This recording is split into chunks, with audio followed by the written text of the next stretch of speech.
This video will cover the gold section of my Rocket League progression guide. This guide is focused towards ranked solo queue. It's very general, and it's just my opinion, of course. If you're struggling at your rank, hopefully this guide can give you an idea of what your focus should be around your rank. This guide is structured the same at each level. The first part will identify mechanics and skills that you should be focusing on mastering at this level. I've included training recommendations to improve these skills. The second part will consist of strategy and focus points, as well as some typical bad habits at this rank. Alright, let's get into it. Gold is where this starts to become a little more fun. We are going to be covering basic flicks and dribbles, shadow defense, and wall play. Becoming comfortable with these mechanics and skills will help you climb straight through gold. First, let's cover basic flicks. We are going to be using two different types of flicks, the front flip and side flip flicks. Mastering these two flicks will make you a more threatening player. When executing a front flip flick, you will need to be underneath the ball. You can accomplish this by balancing the ball on your car, which is not an easy skill, and front flipping, or by cutting underneath the ball, which is a relatively easy skill, and then front flipping. Here are a few examples of each.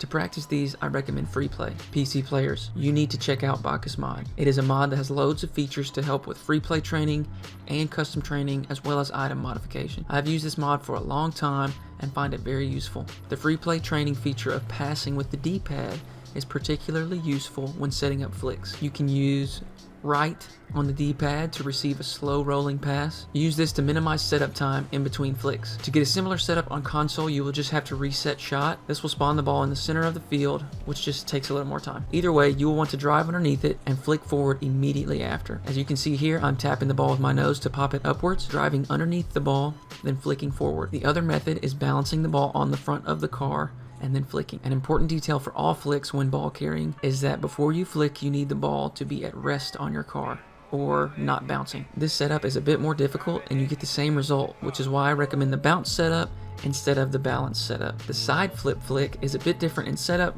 but is also very effective. You will begin by rolling the ball down either side of the pitch, then position your car on the outside of the ball. Cut inward underneath the ball, and side flip. These two flicks are relatively simple mechanically, but are great offensive tools to add to your arsenal. Shadow defense is our next skill. This is a term that describes a type of defending. When you are in the last man back role, your job is to delay for your teammates to recover or grab boost while also not allowing a free shot on net. Shadow defense is a great way to accomplish this.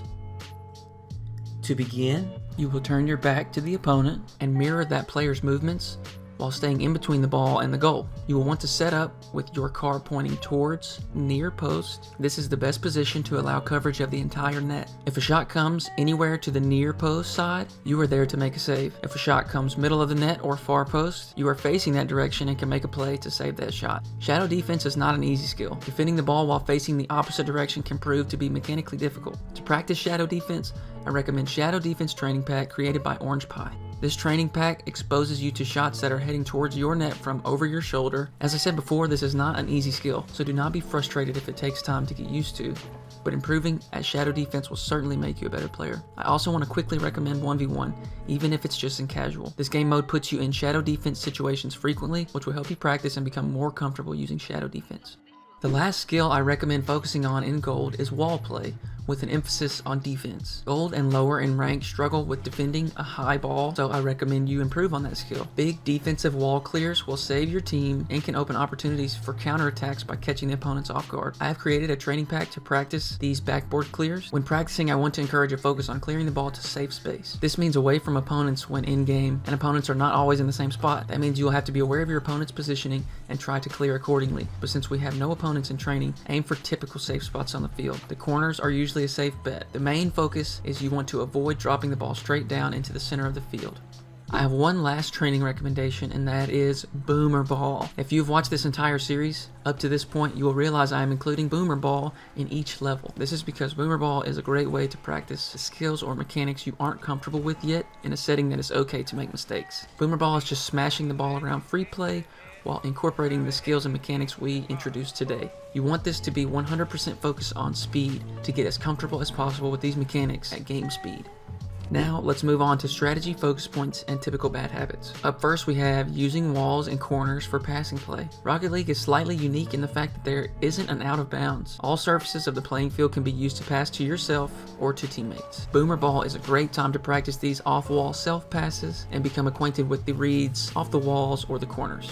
The second focus point is to play the ball into high or uncomfortable positions for your opponents. I briefly mentioned that at this rank, players are typically not comfortable defending a high ball. Use that to your advantage. Playing the ball off the ceiling or high off the walls and corners can make for difficult reads for your opponents. The last focus point is kickoffs. I have mentioned kickoffs in all 3 sections of this guide so far because it can be an easy way to score or an easy way to be scored on. Kickoffs are so important because it is the only set piece in Rocket League. This is the only time the ball is stationary as well as the opponents. Everyone can see where everyone is, and for the most part, can predict what everyone is going to do. Knowing that, I recommend you begin to use that to your advantage. I won't go into major detail because this could be an entire video on its own, but I will quickly cover the few variations of kickoff spawns you could be placed in and the best way to play these spots. These scenarios are for 3s, 2s kickoffs would look quite different, and I'm not going to cover that in this guide. First, we have 3 players back. At this spawn, it is best if one of the front 2 players goes for the ball, while the other goes for boost. Player 3 should cheat up behind the player taking the kickoff. This approach is the most efficient approach as a team. All 3 players are preparing to immediately attack or defend depending on the result of the kickoff. Next, we have 1 diagonal and 2 back. This is going to be the same approach, just different positions. The diagonal player will go for the ball with intent to drop it behind to the player grabbing boost, or to stall the ball right where it is for the player cheating up, while the 2 players at the back will either cheat up or drop to the boost behind the player taking kickoff. Lastly, we have 2 at diagonal kickoff spawns and 1 back. I recommend that 1 diagonal player calls the ball while the other drops for boost. Player 3 at the back should cheat up towards the ball. Regarding who of the 2 players should go, I highly recommend mixing it up. There's been plenty of discussion amongst higher level players on Twitter or Reddit about which player should go. Many feel like everyone should default to left goes to keep things uniform and ensure that everyone is on the same page, but I disagree. In any competition, you would never follow an unwritten or imaginary rule that everyone knows you will follow because it makes you predictable. Use quick chat and communicate which of the 2 diagonal players will go, mix it up, and remain unpredictable. Now to the last part of the gold section of this guide, bad habits. We begin with flashy play. In gold, players begin to become a bit more confident in their car control, which is great, though unless kept under control can result in a negative impact on your win percentage. At this rank, we really should still be focused on basics mechanically and smart positioning. Ceiling shots and air dribbles will leave your teammates in tough situations that will most likely result in your team being scored on. Next is hesitation. This is a bad habit that plagues many players in all ranks of Rocket League. The reason this is so detrimental to the team is that it interrupts the flow of a rotation. Once you have decided on an action, you need to do it. Even if it is the wrong play and you realize that a bit too late, if you look like you're going to make a challenge, your teammate, hopefully, should position and react accordingly. So, if your body language tells your teammate that you are going and you end up not going, that leaves both of you in positions that neither of you predicted to be in. This will usually end up resulting in a goal for the opponent, or at the very least, a poor position for your team. When you make a choice, stand by that choice and go for it. This practice will result in overall better success rate for you. Being conscious of body language of yourself, your teammates, and your opponents is a skill that will help greatly improve your awareness. These last 3 points have appeared in each section so far, and guess what? They will continue to appear in each section. These 3 points are not mechanical mistakes, but mental mistakes. So no matter how good you are mechanically, you can still fall victim to these 3 bad habits. First, ball chasing. The most common complaint from players in Rocket League history. This refers to focusing on only the ball and having no regard for spacing, teammates' positions, opponents' positions, or resources. These players play with one thing in mind: see ball, hit ball. Be aware of the surroundings and the scenario of the game. If your team is up 1 goal and there's only 30 seconds left, try playing cautiously instead of going for that pre-jump from the other side of the field, then blaming your teammate for allowing the tying goal. Next is boost over ball, another very common mistake. The importance of staying relevant in the play cannot be overstated. Even your presence can be enough to cause a mistake from the opponent or prevent them from scoring. Try to focus on picking up small boost pads and staying close to the play rather than completely ditching the play to go pick up that shiny 100 boost. Lastly is raging. This is a tough one to rein in. Competition brings out fire and passion from people, so it's only natural to become frustrated. But as with many things in life, perspective is key. Realize that 1, this is just a game, and losing some matches or even deranking a few tiers will not have a massive impact on your life. Trust in yourself that if you achieve that rank once, you can certainly do it again. 2, becoming angry at yourself, your teammates, or the game will not make things change or give you a better chance at winning. In fact, it will typically have the opposite effect. The best ways to avoid tilt are to step away from the game for a bit, or possibly try a casual and more fun, relaxed game mode. Remember that you're playing Rocket League to enjoy yourself, so try to do that. Alright, let's recap.